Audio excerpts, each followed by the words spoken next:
jaajëfal si teewlu bi seen émission face to face dellu si ñu am mbégte bu baax nag ñëw foo xam ne sunu koñ la di jàkkaarloo ak ko xam ne sama maire la man ndax mooy maire commune bi ma dëkk dama leen bàyyi rek ngeen seetaan présentation bi après ñu dellu si waat ci waxtaan bi.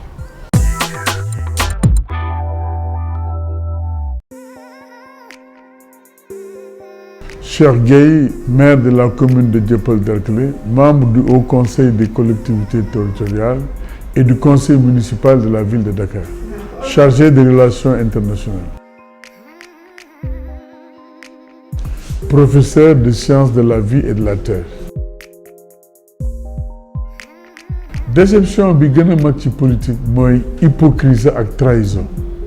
Xam nga nit boo leen di ànd ngeen bokk gis-gis bokk yéene bis mu yeewu rek xaw ma lu ko dal wala yow loola dal ba la nga gëmoon démb gëmatuloo ko tey te sëñ bi da daan wax naan sa waxi daaw sëñ Abdou Lahad defe naa moo ko daan wax sa waxi daaw bu wuteeg sa waxi ron sam góore des na.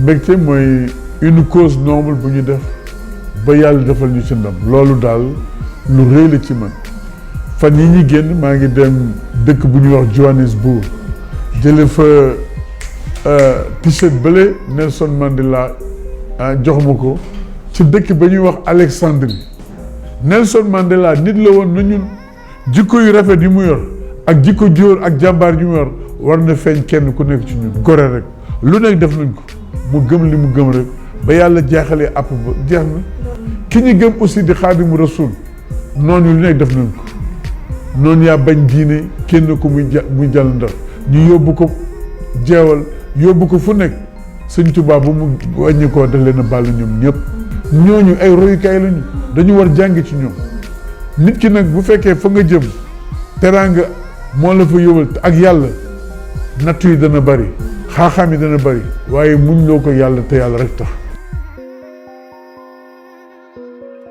li ma gën a bégloo ci Dieuppeul mooy jàmm ji ma am ak askan wu dal lañu askan wu bari itte lañu askan wu bari yërmande mais ku bu mën a ràññee aussi ñu nite ñoo dëkk ci commune bi ci mbirum liggéey nag am na ay tali yu ñu fi def am na ay lamp yu ñu fi def am na jardin yu ñu fi defar am na plage yu ñu fi defar am na béréb yoo xam ne defaraat nañu jéem rek yàlla mooy matal te yéene bi jeexagul et ñi ngi ñëw ci gox yi nga xam ne ñu ngi fay xaar pour ñu liggéeyaat ko defaraat ko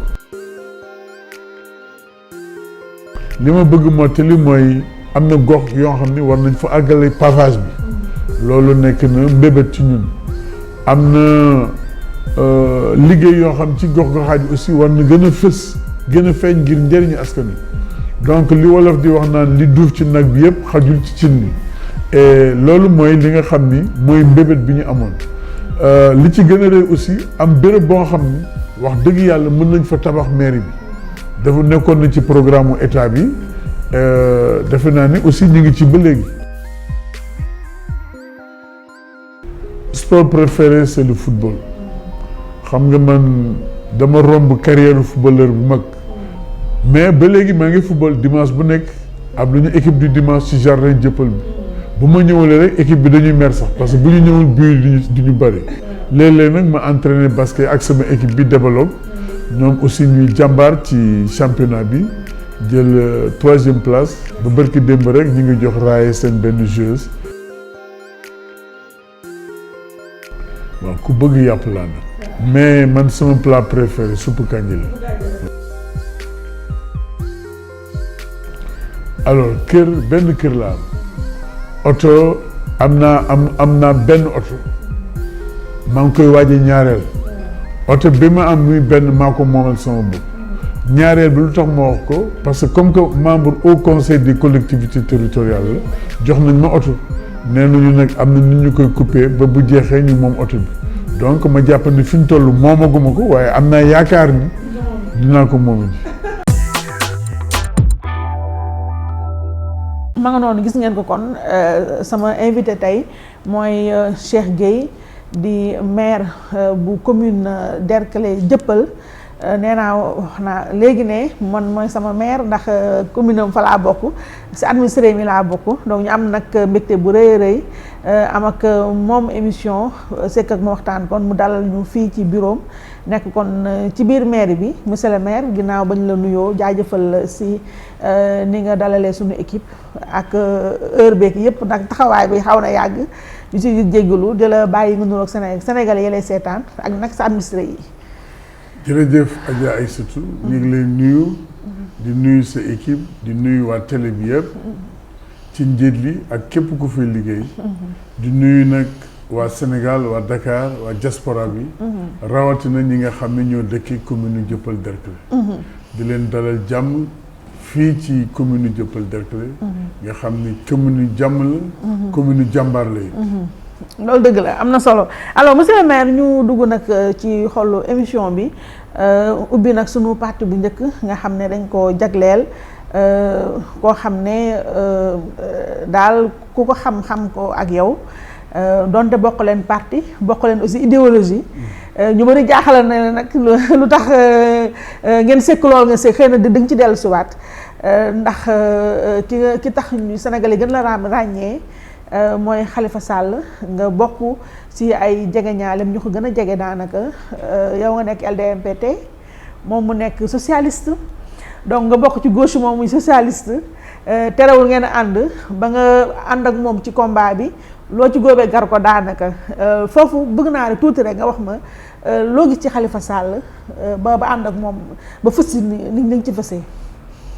jërëjëf Aïssatou xam nga politique li ko tax a jóg mooy fexe ba askan wi nga bokk wala bi nga yaakaar ni fa nga bokk nu jëm ci kanam ci anam yu mucc ayib ci njub ci dëgg ci liggéey askan wi c'est vrai que parti bi ma bokk di LD Debout parti de gauche la waaye moom it fu mu bokk di PS socialiste la mën naa wax ne ñun ñëpp ay socialiste lañu donc day wat gaal ak yëgoo li wolof di wax ma gis nag ci moom leadership bu mu incarné di nit ku dal nit ku ubbeeku nit ku yëwan nit ku laabir nit ku am yéene bu rafet ci askan wi ak ci dëkk bi mu dëkk ànd ak moom liggéey lu toll ci juróomi at ak lu tab ma nekkoon premier adjoint jege ko lool xam lu bari ci moom jàng lu bari ci moom donc loolu tax na wax dëgg yàlla ma gën koo jege gën koo ñeme gën a lëngoog moom ndax wolof day wax ni booy àndal ak nawle ànd bi ma ànd ak moom nag àndu nawle la ndax gis naa ci moom jikko yoo xam ni dara jarul tax ma bàyyi ko wala ma def leneen lu nga xam ne du bëgg-bëggam. d'accord loolu am na solo alors monsieur le maire ma ñëw ci actualité Khalifa Sall léegi c'est officiel révoqué nañ ko sa commentaire bu njëkk lan la. officiel révoqué nañ ko ñenn ñi mën nañu jàpp loolu. waaye am na ñoo xam ni jàpp nañu ni loolu. teguwul ci yoon. dëppwul ak yoon. te ñi nga xam ni ñoo taxawal Khalifa Sall def nañu li ñu war a defar pour ñu annuler ko. ndax xam nga ni décret boobu ñu jël. fa mu sukkandiku. maanaam sukkandikuwul ci lu wér loo xam ni mën nañ jàpp ni béy wéy na mbuus. mais code des collectivités locales may na ko président de la république bu ñu wekk bu ñu tënkoo rek ci faux et usage de faux loolu may na njiitu réew mi mu jël décret bañ a sax xaar ay poursuites judiciaires ak ñoom seen. déedéet yoon waxul loolu. bu dee article 135 lu mu wax lu leer la. article 148 lu mu wax lu leer la. code des collectivités locales. dafa ni bu fekkee ni moo xam maire bi la moo xam adjoint la. def na lu jegoo crime. yoon may na président de la république mu jël décret pour révoquer. mais décret boobu dafa am ci lu muy sukkandiku.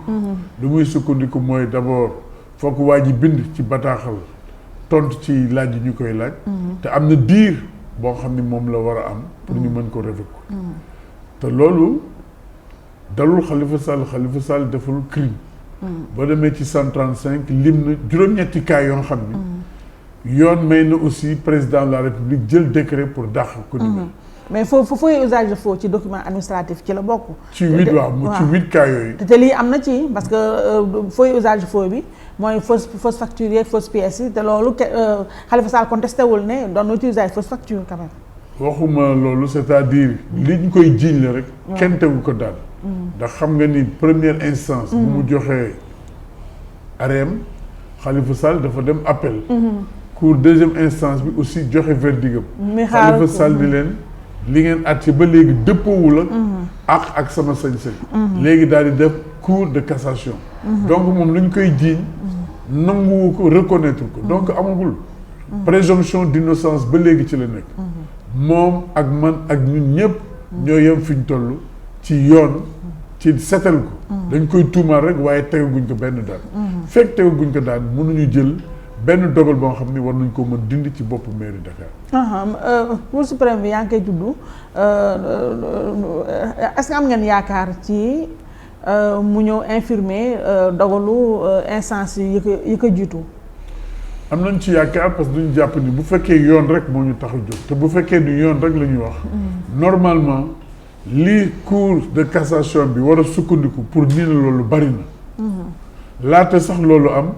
bi ñuy ubbi procès deuxième instance bi ñëpp dégg nañu bataaxal bi nga xam ni cour de justice CEDEAO génn na ko wax ci poñ yu leer ci ponk yu leer ni dañu war a niilal procédure bi du ma ci dellu siwaat ni ñu violer présomption d'innocence bi mais ni nga xam ni aussi noonu le procès bi inéquitable et ni nga xam ni ba ñuy def aussi réquisitoire di ko interpeller amul woon assistance su conseil loolu yëpp ci suñu yoon dafay niinal procédure tamit fàttali ne rek ci avocat yi xeex nañu ko diiru fukki at ak juróom pour ñu mën a jëfe ci suñu réew décision cour de justice CEDEAO maanaam présence su conseil avocat bu ñu lay def interrogatoire loolu vraiment ma yaakaar ni avancé la victoire la pas pour justice africaine mais justice sénégalaise ak réew yi nga xam ne nekk ci Afrique Sénégal nag war ko doxale mais loolu yëpp ñu teg ko de côté def la ñuy def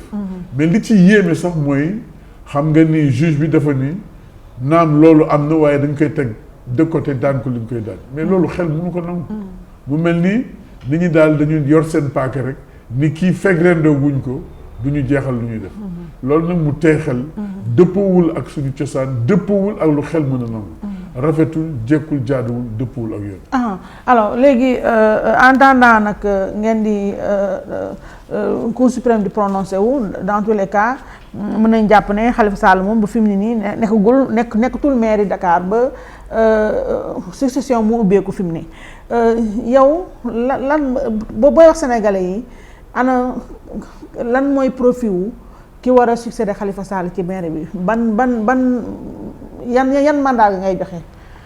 xam nga ndono ci ñun ku dee wala ku dem la ñuy donn nee naa ne léegi ñu ngi ci procédure bi te yoon ci boppam moo ni le pourvoi comme les délais sont suspensifs donc comme que def nañu pourvoi délai bi ak pourvoi bi yëpp c'est suspensif maanaam dogal buñ ci jël nul na ñun ñu ngi déglu yoon mu àtte ci loolu bu yoon dogalee nag la mu dogal ñu mën sukkandiku ci loolu pour joxe suñu xalaat. mais xam nga actuellement ni état bi xaarul loolu parce que fi mu ne nii premier adjointe bi Soham Wardini soxna soosu moom mooy doxal intérim bi mais normalement semaine bi ci laa déggoon ne dañuy convoquer conseil municipal bi pour ñu tabb maire bu bees amagul yow moo tax ma laaj la ban profil ngeen xalaat si ku war a remplacer Khalifa Sall. xam nga profil bi fii moo fi nekk moom actuellement. li am mooy ci élection locale lu ñu jóge en 2014. waaw lu ñuy wax coalition taxawu Dakar te Khalifa Sall jiite ko. ñoom ñoo gagné ci Dakar. ba ñoom ñoo tànn seeni maire tànn seeni adjoint au maire. Khalifa Sall di maire ba léegi muy maire. Soham Wardini di premier adjoint. li Khalifa Sall nekk ci kaso bi yëpp Soham Wardini en tant que premier adjoint au maire. moo doon doxal moom moo doon doxal. donc loolu. bu fekkee ne dem nañu ba àgg fa te du li amagum dañuy toogaat ci ñun ñi gañe woon di taxawu Dakar xool yéene ak gis-gis bi nga xam ne moom la Khalifa Sall yore woon di gis-gisu tëddee njaaxaanaay boole ñëpp liggéey Ndakaaru ngir Dakar ñu xoolaat kan ci ñun la ñu war a mën a tabb ci mairie de. kon fi ñu toll nii yéen toogu leen waxtaan xool seen biir naka ngeen di doxalee affaire xoolagu leen ko yéen. mais dafa ñoragul bala ñu ciy màcc dara dafa ñoragul ba ñuy màcc dara. kon yéen da ngeen toog mais quand même Cheikh ñoragul ba ñuy màcc dara mais ñeneen ñoom ñi ngi màcc. yaa ngi dégg ne président Macky Sall mi ngi ut ku fa wutu Ousmane Tanor Dieng proposé na Alioune Ndoye ñoom ñi ngi doxal yéen ngeen toog di nelaw loolu est-ce que xel mën na ko nangu. ay dégg rek laa ci am. bon bu fekkee ñu ngi màcc li ñuy màcc lu xaay la. lu xaay la xam nga ñun da nga ma wax léegi ma ne la ñun parti de gauche la ñu bokk. waaw analyse concrète de la situation concrète la ñu xam. mais lu ñëwagul ak luy am suba. néew nañu ci àddu. mais est-ce que yow sa bopp Cheikh Gueye am na ay émissaires président Macky Sall ñu ñëw si yow proposé la pour nga bàyyi Khalifa Sall ñu tabb la ci place am. bu ma waxee dëgg rek te waxal yàlla. xëy na nit mën na ko njort waaye wax dëgg yàlla. gisuma ku ñëw ci man. ni ma président Macky Sall moo ma yónni. dama bëgg nga bàyyi Khalifa Sall. pour ñu jox la mairie Dakar. ndax wanewuma ko et ñàkkewuma fayda sax ba nit di am fit ñoo di ma wax lu mel nit nag mën na ko njort ñàkkul ni amoon nañu ñëw ci ginnaaw di ma wax yoo xam ne peut-être xel mën na nangu loolu waaye ci dëgg-dëgg loolu du loo xam ne dund na ko ba ca des mooy boo déggee ñu ku mel ne maire Patte d'Oie Banda Diop ngeen bokk Khalifa Sall nga dégg moom affiché na carrément nee na candidat la pour wutu Khalifa Sall ci mairie Dakar ba yaa ngi dégg ci ginnaaw ga ñu ni président Macky Sall jege na ko noo xam ne proposé nañ ko daal ne mu remplacer Khalifa Sall mais moom sax dans tous les cas moom assumé na son choix ndax posé na candidature am foofu yow ban jàngat nga ci am. waaw Banda Diop suma doomu ndey maa ngi koy nuyu du ko ziar. am na sañ-sañ bu fekkee lu mu bëgg la. mais wolof dafa naan wat gaal ak yëgoo. mbir aussi bala mu koy wax na nga ci toll. dama jaakaar ni tollooguñu foo xam ne dañuy wutal kuy wuutu Khalifa Sall. ba tax teel na loolu. bu jotee nag mu namm ko. na ko waxee fa mu ko war waxee. ak ñi mun àndaloon di ko wax parce que moom ba léegi maa ngi dégg mu ni nee na taxawu Dakar la bokk. bu waxtu ba jotee taxawu Dakar dina xam ban taxawaay lay am pour ku wuutu Khalifa Sall foofu. mais dafa jotagul. ba tax na may ñaan sama bopp di ñaan ñëpp moo xam moo bokk taxawu Dakar moo xam nga bokk feneen ñu ànd ak dal ànd ak tey ba mbir ma bu jotee la ca war a am ñu defe ko ci dal ak ci tey pour njëriñu Dakar ak njëriñu réew mi. mais kon fi mu ne nii yéen conseil municipal bi yéen kenn woowagu leen xamagu leen kañ la préfet di ñëw yooyu xamal leen si dara. man mii de xamaguma ci dara. ay ñama laaj aussi ñu ci bari. na mel nañu mel xamaguñ ci dara ay coow lu ñuy dégg la bari na ñu may woon rek di ma laaj mais wax dëgg yàlla loolu mooy tontu bi xamaguñu ci dara jotaguñu notification. pour lenn loo xam ne war nañ ci am ci taxawaay. d'accord léegi beneen étape bi mooy yaa ngi dégg ñu ni Khalifa fi mu ne li ko desee mooy poste député bi foofu tamit ñu bari jàpp nañ ne bu ñu lijjantee mairie Dakar ba pare. leneen li nga xam ne ci lañu jublu mooy song ko ci assemblée nationale nangu poste député foofu est-ce que yéen a ngi koy sóoraale ak ban taxawaay ngeen ci am. li xel mën a nangu mooy waxuma poste député sax.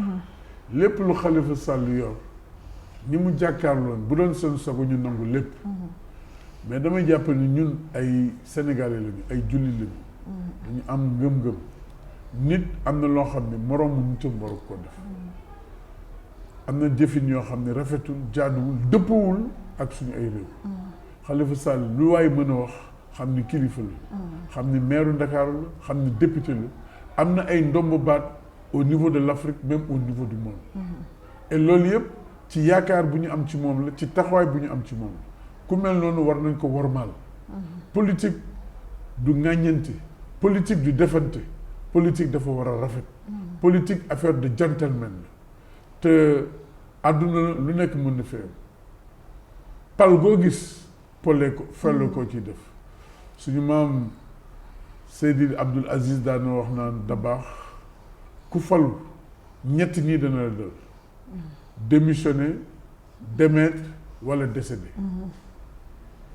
kon nag képp ku falu bis ba nga faloo war nga jàpp sa xel ni falu follee ko rek biir ba ngay falu nag na nga rafetal nekk ak nit ñi ci jàmm bañ a jël ay jumtukaay du ko xeexe nit ñi wala di koy defe loo xam dëppoowul ak yoon monsieur le maire est-ce que ci lii gisante nga sa xalifa wala déggante ngeen si seeti nga ko wala waaw bari na lu ma koy gis ndax ni nga ko waxee Khalifa Sall mën naa wax ni weesu na ak moom ci doomu ndey sax sama seex la ku ma bëgg laa ku ma ko bëgg laa ku ko nawloo laa aussi ci jikkoom ci melukaanam nit lu ko xam ni wax dëgg yàlla sama ànd ak moom xanaa ma faatu rek waaye amul lenn lu ma mën tàqale ak Khalifa Sall ndax gis naa ci moom lu ma doy sëkk li nit di toppe nit gis naa ko ci Khalifa Sall tax ma topp mooy jikko ju rafet mooy maandu mooy dal mooy yërmande ba tax na saa su nekk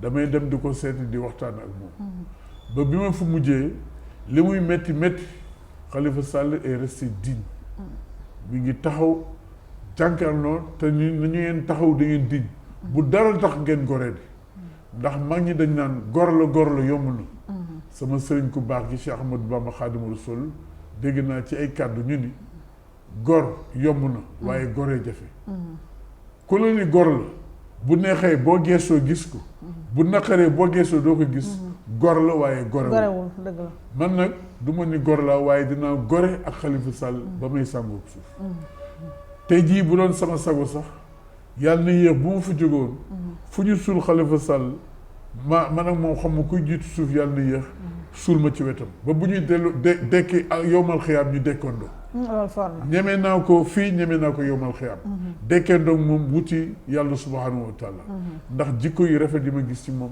ndax maandute gi ma gis ci moom ndax yërmande gi ma gis ci moom ndax xalaat yu rafet yi ma gis ci moom ba keroog ñu ngi waxtaan sama xol xaw na tooy sax man na ko yow de tëj bi ñu la tëj wax dëgg yàlla am na ci fànn boo xam ni war naa metti mënuma Cheikh ak lépp luñ ma mën a teg ak képp ku ma ko mën a teg baal naa la ci xol bi sedd guy lenn rek laa xam ni sama xol mënul koo nangu mooy li ñu ma xañ ñaari at yi demuma màkkatal mu karam ndax ku liggéey ku nekk da nga daan am vacances ñoom bu ñu daan dem vacances dañu am dëkk yuy dem man sama vacances Màkka laa ko daan defee ak Medina te ñaari at a ngi nii daw ma ci bërëb bu tedd boobu ziyaara sang-sang yi donc mu mel ni donc nga xam ni kii aji gëm la te aji gëm la yàlla nag di teg nattu man maa ngi dégg sëñ Moussa Ka muy wax Cheikh Ahmadou Bamba Khadimu Rasul ci mbirum nattu naan nattu day yokk kiraama ak maqaamam julli dem ba ci biir wax ak mu naan yàlla kat xarit ba lay musibaal ngir mu doon ëllëg ku ñuy baal te yàlla bala laa wóolu ba jox la mbir yi mbete nga àttan yen bi mbaa nga jaar ci jéego gaa yu baax yi xoolal xëyrul anbiya laata mu doon awlul anbiya fanaan na ci xunt fanaan ci ay doj ànd ak Ababacar lu nekk muy doj c'est dans les épreuves qu'Allah subhanahu wa taala élève ses amis donc li ñuy ñaanal Khalifa Sall mooy gudd fan ak wér gudd fan ay ci kaso te njort naa ni bu guddee fan incha allah yàlla dencal na ko ay ngëneel yoo xam ne àdduna wër képp daañ ci teg seen ku muñ rek muñ li nga wax nag Cheikh nag dëgg for na Cheikh nag li nga wax nag for na li nga wax nag man sama yaram baa ngi ci xaw a dawaale tuuti vraiment for na man Khalifa est-ce que du ma ko seeti sax franchement li nga wax nii li nga wax nag sama yaram daw na xaama jéem a génn foofu sinon émission bi léegi mu yàqu alors bu ñu duggee ci fond dossier bi est-ce que yaa ngi wax léegi ci ay qualité ci Khalifa 1,8 milliard lañ koy toppee ñu jàpp ne en tout cas li enquête bi wane mooy 1,8 milliard boobu ni mu ko jëfandikoo dëppoowul ak yoon ndax ay fausses pièces administratives la est-ce que loolu jubu méngoo naa ak ku jub waaw xam nga loolu man mën naa ci tontu lu wér bu ma Khalifa Sall joxoon ndigal ñu bari ñu mel ni man mën nañ cee teg baaraam loo kenn duñ dund ndax maa doon premier adjoint pendant 5 ans xam nga mairie bi dafa am nu mu daan tëdd ñëpp dégg nañu Papa Diop li mu ci wax dégg nañu Mamadou Diop li mu ci wax loolu mécanisme la woon rek pour justifier xaalis bi ñuy génn mais du faux ak usage de faux la preuve ñun ñëpp ay liggéeykat lañu salarié nañu depuis temps Ablaye Wade moo ni képp kuy génn xaalis bu tolloo ci 100 000 jëm kaw foog ñu def ko ay pièces ay pièces mënuñu génn xaalis bi noonu rek waaye nan ngay nangoon nit ñi kayit yu mel noonu ñu dem di ko jox percepteur bi weer wu nekk mu génne 30 millions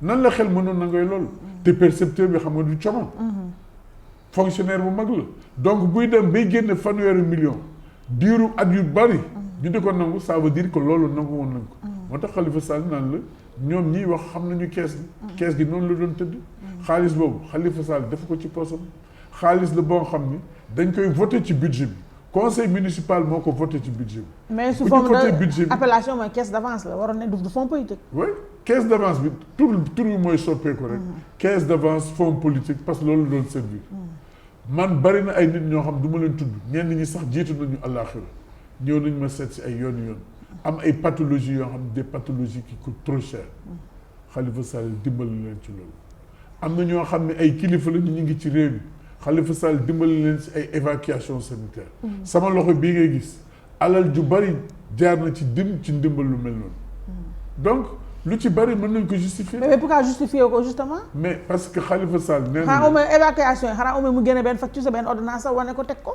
Khalifa même bu dee discrètement sax. Khalifa Sall nee na la. yarawuñ ko ci xaw yu sutura doomu aadama.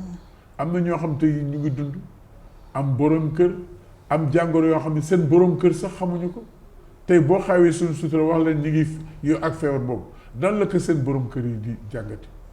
am na ci am jàngoro yoo xam ne kenn du ko siiwal sax. mais solo Cheikh tam du système de défense bu xaw a yomb trop jàngoro moo feer moo garaaw moo tax mënumaa justifier mënuma wax kan ak kan la wala sutura moo tax mënumaa wax kan ak kan la. non waxtu mais ñële waaw waxtu mais ñële moom enquêteurs yi ay c'est des personnes assermentées am na ñoo xam ne ils sont pas obligés de divulguer sur la place publique en tout cas tur yeeg yooyu. xam nga enquêteurs yi sax dañu delloo buum ca boy boy. ñi doon def enquête bi IGE. lan la ñoom wax dañ ko seet dañu woon. création ak fonctionnement caisse bi ñoom seen laaj loolu la woon nañu gëstu lu créer caisse bi ak caisse gi nan la doon dox mais waxuñu àll diñ fa jël fu ñu ko dugal ak ñu ko fa dugal mais bu ñu yemoon ci loolu rek coow lu du àgg sax tribunal le président Pape Diop dem na ci ba ni 30 millions yi sax dafa néew moom li ko ci daan dimbali dafa fekkoon mu nekk président assemblée nationale ci loolu daan jël pour dimbali askanu Dakar maire yi Dakar comme maire yu mel ni yaakaar rek la ci nit ñi am ku ñu coupé courant nga dem xaaral ma seeti maire bi ku feebar xaaral ma seeti maire bi ku am dëj xaaral ma seeti maire bi ku am jàng xaaral ma seeti maire bi lépp lu xew dañ naan xaaral ma seeti maire bi. mais xaaral ma seeti maire bi loolu dëgg la lu baax si sa alal mais fonds public loo xam dañuy public li ñu la jox ñu jox la ko wax lu clair ne caisse d'avance état bi moo ko fi teg du fonds politique caisse d'avance état bee ko fi teg arrêté la bu wax lu leer. Dépense urgente la yoo xam ne autorité bi muy en l'occurrence le maire mën na ko utiliser waaye daf ko war a justifier donc nga ne da ngay faj kii jàppale koy dépense ak yooyu est-ce que looloo ko tax a jóg moom kii bi. mais ci kenn nga koy justifier xam naa nee naa le fonds yi. conseil municipal moo koy voté. daal di jox sañ-sañu maire Dakar pour mu utiliser fonds yi. waaw mais il faut mu justifier ko. maire bi saa yoo koy justifier. saa yoo ko utiliser. at ma ca topp dañuy def vote li ñuy wax vote compte administratif.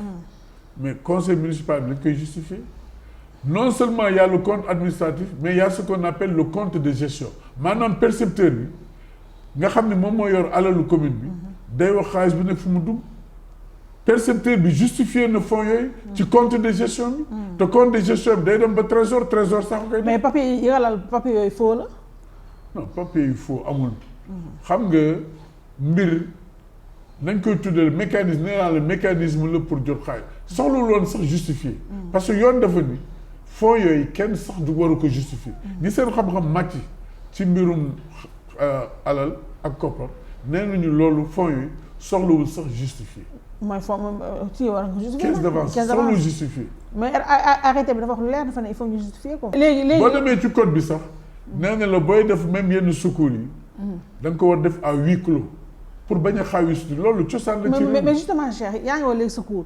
am na ay maires yu bëri yoo xam ne am nañu rubrique secours pour indigents yeeg yooyu mais kon rubrique boobu fonds yooyu foofu tam ay fonds ñoo fa dugg mais fonds yooyu lan moo seen njëriñ bu fekkente ne yéen da ngeen am fonds yooyu ba pare amaana tamit caisse d'avance ngeen tibb fii tibb fële te bëgg leen justifier dara bokkuñu xam nga budget dafa am nomenclature budgétaire.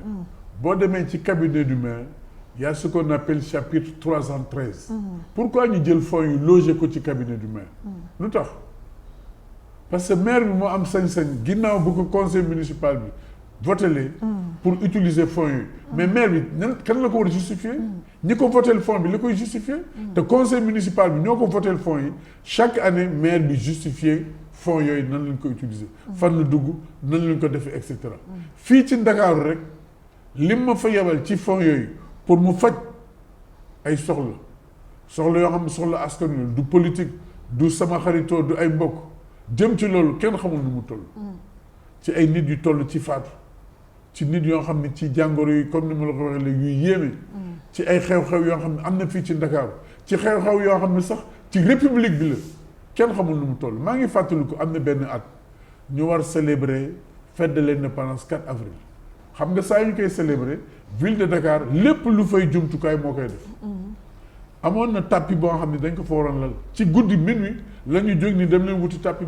bi écran télé yooyu yëpp ville de Dakar moo koy def yenn am na ci yoo xam bëgguma ko def wax parce que day xaawi sutura république dafa am nu mu tëddee te am na ñu ma ci xam yoo xam ni lu mu métti nag jaraluma may wax yenn tur yi wala di wax yenn wax yoo xam ne day xaawi sutura nit ñi dara jaraluma waaw mais Cheikh bala ñoo jeexal ci question yooyu mooy quand même Khalifa ñu bëri dañ jàpp ne def na quand même faute politique parce que mës naa dégg su ma jumalee Bamba Fall ci benn émission muy wax ne Khalifa toog na 3 mois yoo xam ne nangul woon utiliser fonds yooyu il a fallu que mu war laajte ay anciens mais ñu ko jiitu ñu wax ko nag mën nga ko utiliser effectivement donc quelque part moom xamoon na ni fonds yi du fonds yoo xam ne da nga ñu utiliser nu mu la neexee donc foofu tamit def na faute politique surtout moom mu xam ne mi ngi jàkkaarloog président Macky Sall ñooñ di togg yeeru si bopp koñ bi di xaar mu tarxiis ba ñu pàdd ko mu dem may leen boppam noonu loolu tamit dafa yomb. non deful erreur xam nga même Idrissa Seck ci ay kàddoom jàng naa ci mu wax ko ni moom jamono yi muy nekk premier ministre demoon nañu sax ba di ko def soppi di ko coppi mais après la dem Macky Sall wuti ko foofu donc ñoom ñiy wax ñii ñëpp xam nañu fonds yi nu mu tudd lu yàgg la fonds yi buñ doon xool création ba ci ay at yu sore lañ ko jël parce que maa ngi lay wax ni la am na ay jamono yoo xam ne Afrique Ndakaaru moo doon rawukaay bi ba ci ay amical Cabral buñ daan ñëw soxla ndimbal xeex ñu daan xeex pour xeex moom sa bopp Dakar ville de Dakar daf leen daan dimbali ci fonds yu mel noonu bi Senghor ñëwee la ko réformer et jamono yooyu Dakar amul woon maire administrateur la doon am dañ daan jël ci alal jooju di ci dimbali ñooñu aussi bu mu Dakar nekkee capitale du Sénégal bu gan président république daan ñëw fii ci Sénégal Dakar ko daan teeru la ca war yëpp Dakar moo ko daan def donc Ndakaaru baaxoo woon na xeetu ndimbal yooyu du ko jëmale ci yu mel noonu donc création bi ñu koy xool foofu lañ ko war xoole donc li ñu ko toppee wuñ ko ci dara vraiment damay wax dëgg te yàlla rek tax xam nga man wala yow ku ñu ci bëgg tuumal wala dugal la ci mbir mënuloo mucc la lay taxal lu yomb la Khalifa Sall deram dafa seen wecc dafa wex tàll dañ ko bëgg tuumaal tëj ko ci kaso bi xañ ko ak yellee fa ba du bokk ci élection loolu rek a tax mais bari na tey jii ñu mu jàkkaarloo ñu di ko teg yi tag ñoo la gën a xam fonds yi ñoo gën a jëfandikoo ci fonds yooyu xam nañu ko fonds politique c'est ku mel ne président de la République moom dafa am ay fonds politique mais yaa ngi gis ne fonds politique yooyu président yore sax ñi koy ŋàññi bëri nañu ñu bëri ñaawlu nañu loo xam ne chaque année ñu voté ko nangami milliards mu si def lu ko neex amul contrôle amul dara loo xam nit mun na taxaw laaj ko c'est comme fonds politique yooyu la nit ñi d'accordul waxuma laax nag yéen ay maire ngeen am fonds ay fonds yoo xam ne ñu tuddee ko Casamance maire Dakar maire Dakar mu bëgg a def lu ko neex si loolu c'est comme fonds politique la ñu nangu waxuma laax yéen ndagam ministère yi ñoo am fonds yooyu organisme yu bari am nañu fonds yooyu da ngeen bëgg a baax si alalu jàmbur déedéet ñun alalu Ndakaaru la ñu jël pour dimbali ci waa Dakar te loolu xel mën na ko nangu mais kan moo leen jox sañ-sañ boobu yoon déggoo ma ne le conseil municipal bi chaque année moom mooy voté di d'accord naa ci lii ma voté ko ma jébbal ko maire bi yamuñu ci loolu bu ñu ko voté ba noppi dañ koy yóbbu ci préfet. préfet validé ko. mais caisse d'avance approuvé ko. soo buñ ko approuvé ba pare at ba ca topp. ñu delloo suwaat ni na ngeen ko utiliser woon daal noonu la demee. ñu renouveler waat ko. d'accord léegi yow kii Cheikh Gueye yow yaay maire Dieuppeul Derklé yow amoo caisse d'avance yow. aw ma sax fii. fu ñuy denc xaalis wala ku fi jël xaalis bu fi am perception la jëm. léegi yow soo bëggee jàppale sa administré comme man mii. nga xam ne léeg-léeg ma problème dépense ak yooyu man naka laay def ba nga jàppale ma. man murid laa. lu ma am sama poche. nit ñëw ci man yaakaar. du fa fanaan dinaa la ko jox bu ma ko amul ma ne la aw ma ko man aw ma caisse d'avance donc bu ma gam-gam léegi ville de Dakar man aw ma ko. la ma am mu néew mu bari lay dimbali askan bi. mais am nga rubrique secours boobu am nga ko. secours am naa ko. loolu ñaata la montant bi. secours aussi. li ñu koy def mooy bu tabaski jotee. waaw bu koor gi jotee. bu Pâques jotee. waaw voté nañu rubrique secours. tabaski ju gii ñu génne rek. joxe nañu secours lu toll ci 38 millions. man ngaa aw ma man mais yéen da ngeen tànn ñu ngeen ko joxee. duñ ko tànn man sax xaw ma ni ñuy jox. dañuy jox commission mooy daje fii. nit ñi bindu ni dañuy bëgg. kon il faut nga bindu. voilà foog nga bindu. sama yoon dafa ni woon. bu jëkkoon sax da nga daan dem ci sous préfecture yi jox la kayit ni la yow. nécessité bi. parce que ku nekk mais jamono ji léegi. kenn xàmmewul nécessité que dul nécessité ñëppay nécessité. mais su ma ñëwee bindu nag tamxarit mi ngi ñëw sax ubbi ngeen tamxarit bi wala tamxarit bi. tamxarit duñ ci def ndimbal tamxarit li ñu ciy def mooy. tong-tong ay nag la ñuy jënd. yóbbu ko ci jumaa yi at mi li fi nekk yëpp at mu nekk. jumaa bu nekk ci commune bi. daañu fa yóbbu nag daañu jënd ci lu toll fukki ak juróom wala fukki ak juróom benn ci nag. yóbbu ko ci jumaa yi. noonu lay doxal. d'accord léegi mais man li ma gis quand même mooy affaire Khalifa Sall bi yéen maire yëpp piqûre na leen yéen maire yi piqûre na leen ñemetu leen def kii maa tey je m'en fous damay joxe xaalis comme ça parce que surtout yéen ñi nga xam ne presque opposant ngeen léegi ñemetu leen. daaw ñu ko def avant sax waxuma la ak léegi. léegi gën a metti mooy li nga wax rek nit am na foo xam boo fa féetee. da ngay xam sa bopp. c'est ça. lu ci bari da nga koy jombale. waaw du moytu. lu ci bari donc te man yàlla dafa mel ni du ma ni bëgguma xaalis de. waaye. tiitalu la. waaw xaalis daal moom yóbbul sama ful. mais ko fi ñu toll nii président Macky Sall bu la bëggoon ndax actuellement ñu ngi si ay tractation mi ngi seetaan nii xam naa sax yow fii wax nga fi fort yoo xam ne dina ko xaw découragé mais quand même bu la kiiwee bu ñëwoon tey jii ne la woo la ne la Cheikh. sama rakk nga nangam affaire yooyu yëkkati benn un petit montant rek jàppalee la ko pour nga ñëw am na defanteeg moom daal ci maire bi kon da ngay bañ kon. defanteeg moom ci non je sais pas peut-être Khalifa nga ne ko sama Khalifa xaw ma sa mag la xaw ma sa rakk la nga ne ko mais Khalifa yow sunu relation personnelle dañ koy sàmm ba léegi mais nag lii yëfu politique li fu liggéey la may ma rek ma dem jàppale président Macky Sall. allahu akbar. loolu deewu ma ko gënal. barke Rasul. Cheikh yaa ngi ci télé de. wallaahi billaahi wa taala yéen politiciens da ngeen garaaw suba Aïssatou Diop Fall man bokkuma ñuy wax te la ñuy wax du am. ak suba ñu dafa ne la. saa yoo ma déggee bis. jox naa la autorisation bi nañu ma rey bis boobu lay fàttu. fa ma bokk fa ma jaar ak nañu ma yore. loolu du sama jukk. kon xalaatoo yow bàyyi Khalifa Sall pour président Macky Sall. aram. ak lu mu la mën a proposer. aram. kon président Macky Sall jarul muy ñëw si yow. ma ne la rasulillahi lu nekk jox nañ ko ngir mu dëddu yàlla màkke gu mu juddoo lañ ko génnee mu ne xaw ma fu ma jëm te maa dem Taïf sama dëkku yaay mu dem Taïf ñu boole ko ay xale ñu koy sànni xeer mu jóge fa dem Médine jamono yaa triba la tuddoon léegi muy Médinatu rasulillahi Médinatu yàlla mais yonent bi ndegam lañ doon dox lu alal du dul jeex mu wàcc fa yàlla jubal ci yàlla rek wàcc fa alal ji jubal ci yàlla rek asuma man ni Cheikh Ahmadou Bamba Xaadimu Rasuul lu nekk dig nañ ko lu nekk def nañ ko mais mu wéetoog yàlla ak rasulillah rek ba lii mu am lépp mu am ko man tànk yooyu lay jaar sama baay sama yaay kenn xasu leen ci alal ak wutinu alal du ma may sama doom lu ñu leen di xase ci alal wuti alal saa yu ma yeeyoo sama doom yi ñooy jëkk daw sama yaram ñu ci gën a tuuti ne naan waa papa Khalifa Sall kañ lay génn papa Khalifa Sall lu ñu koy def leneen ñooñu bu fekkee mënuma jàngee ci ñoom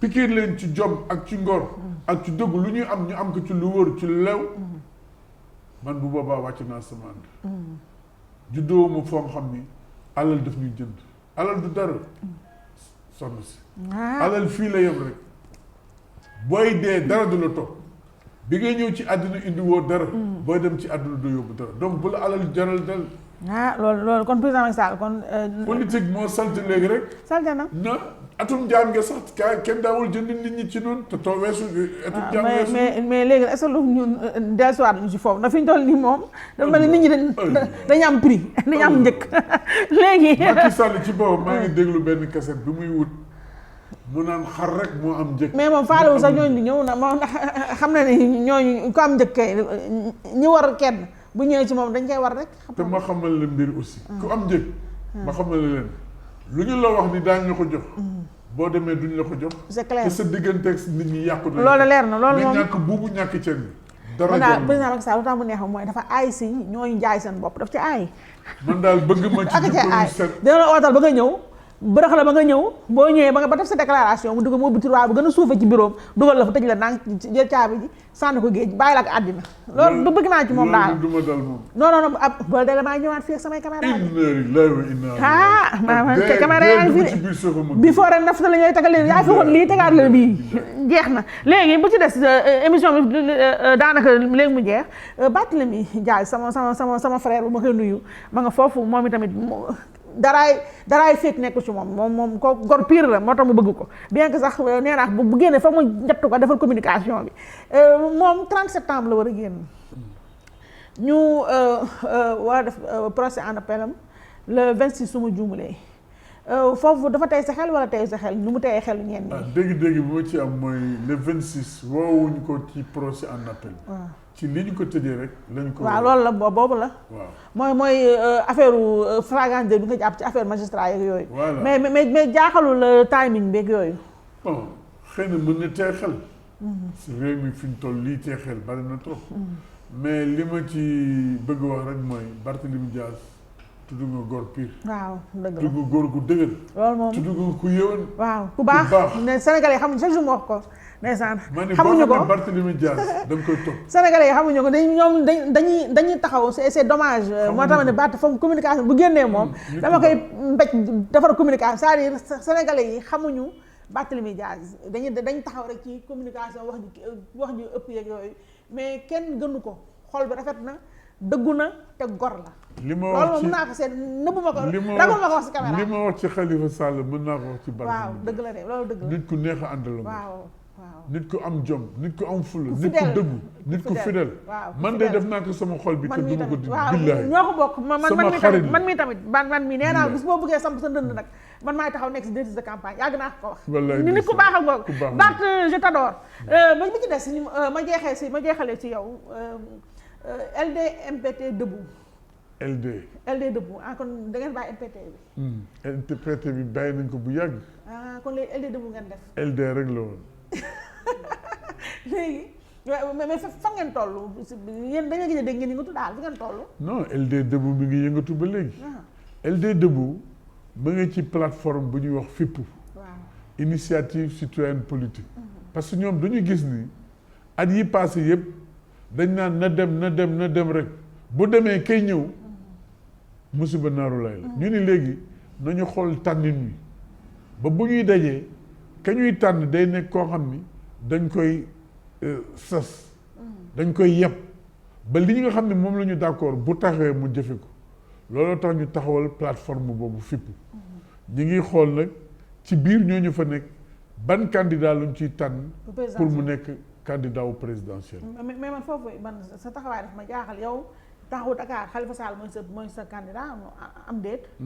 LD Debout amagu leen candidat yéen a ngi wut. ñu ngi ci procédure xaw a ngarale daal. non ngaralewu ma xam nga mooy li may wax ci politique rek man LD Debout laa bokk. waaw LD Debout ba ma fa bokkee aussi ci yoon wi la tasante ku ñuy wax Khalifa Sall ci xeex ci Carrefour waaw cause noble yi LD Debout di xeex moom nga gis fee moom laa gis ci Khalifa Sall donc du ngarale ba tax na cause noble rek la looloo tax ma ni LD Debout langue gi mu nekk lam ca war a def moom koy def ma ngay bay waaram bu mat sëkk ànd ci ak ñam ci ànd di àndu nawle nag pour tànn ci tànneef yi koo xam ne bu sampee ndëndam ñoom ñu jàppale ko. mais léegi bu dee LD Debout dafa tànn keneen ku du Khalifa Sall na.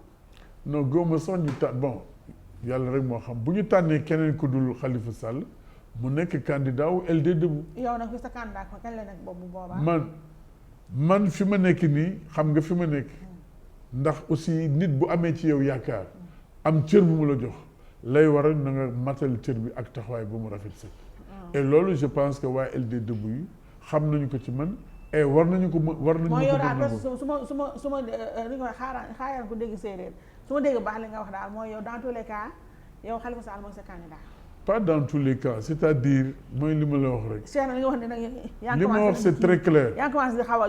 aujourd'hui waa kër Khalifa Sall man la ñu tabb sax ma nekk coordinateur région wu Dakar. waaw donc xam maa ngi liggéey ci loolu. waaw. Khalifa Sall candidature Khalifa Sall ci loolu lay liggéey. waaw. kooku kañ leer na. kon moo tax ma wax la man pourtant dama ko résumé rek dama ne LD Debout quel que soit ku ñu tànn yow sa candidat yow mooy Khalifa Sall wax ji fin jeex na léegi ba ca des mooy Abdoulaye Bathily moo doon jiite. LDMPT.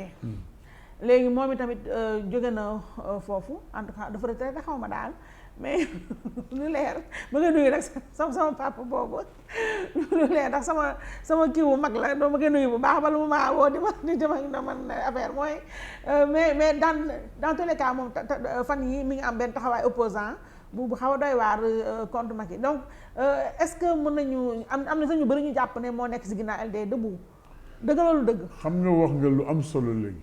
am na nit ñoo xam ni Sénégal waroon na leen ñam pour xam ñooy ñam. bokk na ci Abdoulaye Bathily. kilifa gu mat kilifa. waaw dëgg la ku dëggu. waaw ku gor ku désintéressé. waaw dëgg la ku réew mi rek ñor. Abdoulaye Bathily nekkul ci ginnaaw kenn Abdoulaye Bathily ci ginnaaw dëgg ak jub ak jubal la nekk.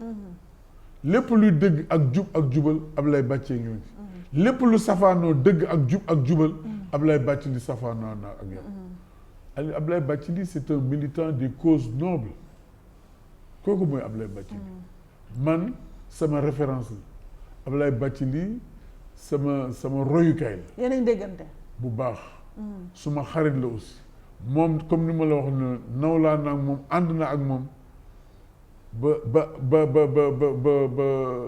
ba àdduna lu tukki rek. ndax jikko yu rafet yi ma gis ci moom. mais donc xalaatoo suba mu dellu si waat ñëw gérer LD Debout wala Mamadou Ndoye moo ko yor wala foogu moo ko parce que Abdoulaye Bathily weesu na loolu. Abdoulaye Bathily xëy na bu réew mi demee ba tagga témbe toll ci jamono yu jafe soxla mag mu baax. parce que mag mu baax dafa am solo. mag mu baax bu mën a xelal buñ ko woowee ci laabiram ak bëgg réew mi. mën na taxaw pour dimbali. situation mu kii nag Mamadou Ndoye nag. même chose. formation yooyu ñoo ci fi amatul mag yi démb ñu baax ñooñu. ba tax na ay nit la yoo xam ne jàng naa ci ñoom désintéressé moo tax yi ma lay wax nii am na ñoo xam du leen dal. man laata ñu fal ma nii fa ma dëkkoon laa dëkk. ña ma xamoon laa xam. la ma doon def laay def dara soppikul ci man. bu jeexee ma wéy ci la ma nekkoon rek. donc dara yóbbuwuma. dara yóbbuwuma. te fi ma toog nii maa ngi sant yàlla bu baax a baax. fa ma war a dem naa fa la ma war a def naa ko lu ma yàlla deseel. rafetal sama diggante ak nit ñi rek. te jaamu yàlla. te bu may dee ci loolu laa bëgg dee pour am woy wu rafet ëllëg. waaye sa bàyyee fi defoon lii sa bàyyee fi lañ fi jëndewoon lii sa bàyyi la ñu xor yàlla tere. yàlla bu ma dal. ay surtout xam ñu mel ni yow. xam nit ñu baax ñu mel ni yow loolu moom ma des ci àdduna. rafetal sama diggante ak ñoom. dox ci jàmm ngir njëriñu askan wi rek te yàlla tax. loolu moo am solo nag à la fin de la journée. Cheikh Gueye grand Cheikh Gueye le maire de Derklé Dieuppeul sa émission jeex na fin na of may merci donc ma bàyyi la nga tàggatoo Sénégalais yi ak nag sa administré yi lay doon seetaan. mais di la jaajëfal surtout sa émission bi. et di la encourager. merci ci liggéey bu rafet bi nga xam ne yaa ngi koy def. jërëjëf parce que liggéey pour réew mi. ci fànn yëpp la. dëgg la baykat bi mën na ko def jàngalekat bi mën na ko def menuisier bi kenn ku nekk fa nga nekk war ngaa bay sa waar. te jàpp naa ni yow yaa ngi bay sa waar te bay bi rafet na loolu. yal na la yàlla jàppale yal na yàlla dëgëral yaa xam li nga bëgg li gën ci yow yàlla lu gën a xam yàlla na ko yàlla def réew mi nag yàlla na fi yàlla def jàmm rawatina ci commune Dieuppeul Derklé bi lépp luy xéewal ak ngëneel yàlla na ko yàlla def ci amiin yaa rabbi. commune Dieuppeul amiin Derklé yaa rabbi. képp ku am tiis wala tawat yàlla na ko suñu borom amiin yaa saafara rabbi. suñu commune bi yàlla na jëm ci kanam amiin ci yaa lu rabbi. baax ci luy njëriñ yaa ngi koy doxal daal en tout cas. maa ngi baal àq ñëpp tey baalu àq ñëpp amiin. yàlla na yàlla def jàmm amiin amiin lii laa bëggoon wax rek du ko ñaan ci tamxarit bi nga xam ne moom la ñu dëggal yàlla may ñu fekk koy ati at te tal ko amiin yaa rabbi amiin en tout cas yow daal nit ku baax nga ndax nu ma ko waxee ba ma la xamee ba léegi xamee ma la loolu ci lu baax de ndax te dafa naa ñëpp tamit loolu la ñuy xam ci yow te xam naa aussi ne laaj naa la rek waaye dina ma jaaxal trop boo xëyee suba tourner sa veste dina ma jaaxal trop ndax loolu méngoowul ak li ñu xam si yow donc ñi lay jaajëfal bu baax monsieur le maire ci disponibilité bi di la jaajëfal aussi ci qualité waxtaan bi ndax tey waxtaanuñu politique mais surtout nag daa defe naa ne tey ku la dégg dina xam ne bu dee am na ay homme politique yu doy waar am na tamit ñoo xam ne ñi ngi rafetal ndax politique wax dëgg yàlla bu ñu ko defee ni ñu ko war a defee rek lu set la lu rafet la loo xam ne ku ne xaj na si te loolu macha allah yaa ngi ci te yooyu tamit dañ lay ñaanal rek sa yoon yàlla gën a rafet gën a leer ndax comme ni ma ko waxee rek yow lañu dénk commune bi donc te man ba mu fi dëkkisee ba léegi gis ma fi dara loo xam ne lu ñagase jàmm rek laa fi gis ak salaam mu méngoo ko yow donc ñu lay jaajëfal ci loolu di nag nuyu bu baax nag ki ma waxoon sànq rek Barthélémy Dias sama xel mi ngi ci moom bu baax a baax a baax donc ma koy ñaanal moom it yàlla jàmm mi yàgg yàlla taxawaay mi yàgg sama frère la papaam sama xarit la ma bëgg ko lool moom Bart xam ko nag bu baax a baax xam xolam ndax man nit xol laa lay jàppee jikko mooy ñëw après mais xol moom mooy fondement xolay lépp te xam naa xolam xam naa aussi jikko bi fugg rek moo ko jàpp nag moo tax des fois day wax yoo xam ne nee naa Sénégalais yi amagu tollaguñu fu mënaguñu attan discours Barthélémy attanaguñu ko donc mais daal je sais que dinañ ko gën a xam ji en tout cas ko nga xam ni ku baax xam ku baax moom Bart xam ku baax donc ma koy nuyu di ko encourager foofu mu nekk te góor yàlla pire la nag ndax du yuuxu du daw donc may gërëm ñëpp di bala maa fàtte Ngoma Thiam sama yaay jooju moo defal sama yére bi tenue bi ak musóor beeg yëpp musóor bi sax Mado la donc ma koy gërëm bu baax Ngoma Thiam Moussa bu ma fàtte bindal fii dafa bëri histoire bindal ma adresse am fii ci suuf ñemewu ma ko dama am sama benn yaay bu bëri histoire boo xam ne ñemewu ma ko donc mu indi ma nag valise yére dugal ma ko fii Fatim création et décor donc mi ngi fii HLM Grand Yoff numéro mu ngi fii ku bëgg yu baax yi ak yeneen ci moom ngay jaar Ngoma ma lay bisu caamu yëngal du nuyu naka noonu Mado sama rakk jaan gis naa mu def nii xamul rek naa def maquillage nee na dama niin dafa sonn Mado ngi noonu sama rakk jooju glam style bàyyi Mado donc moo génn si make-up bi te xaw naa ko yàq na ndax defuma retouche yu bëri donc moo tax ma la may ko xulóowal noonu donc glam style la Mado adresse bi ngi fii moom nag nee naa bi yoon jëkkër laa bëgg ci moom monsieur le maire il faut nga ñaanal ko inshallah waaw borom kër gu baax waaw bu am imaan bu mel ni monsieur ñaa laa ko bëggal bien que du yomb sax waaye dee ko loxatil ku mel ni monsieur ñaa ku baax laa ko bëggal koo xam ne nii dina ñëw dina yokk diine bi mënal ko yërëm ko te man mën naa garantir ne Mado mi ku yaayam liggéey dëgg mooy koy am jabar ndax ku baax la loolu moom mën naa ko garanti nëbbal ko musal ko waaw jeex na nëbbal ko musal ko mosal ko loolu la mais grand maa la bëgg donc loolu laa yéene sama rakk ji te insha allah rabi 2019 moom bëgg naa ñu duggee ci noonu donc di gërëm bu baax nag sama équipe de production bi of mbay sama rakk ji mi ngi nii ma jàkkaarloo moom di ko wax yu ne laa koy wax te monsieur le maire di ko gërëm bu baax moom of di gërëm nag Hamza Diallo moom tamit Hamza fii la dëkk ci koñ bi waaw Hamza ñu noonu feggoo ak Abdourahmane borom son yi neex yi ak Mamadou Dia ci lumière yi Moussa Sène ci montage bi Marie Gueye Dieng sama rakk jooju ci coordination émission bi naka noonu Chérif Dia moom itamit dama koy fàtte léeg-léeg heureusement Moussa mi ngi koy bind ci coordination ba tey ci la ne ak Joséphine Mboup moo nekk ci production bien que mi ngi congé ñu koy nuyu moom Jo di ko ñaanal repos bu neex donc face to face incha allah beneen dimanche ak beneen invité jërëjëf.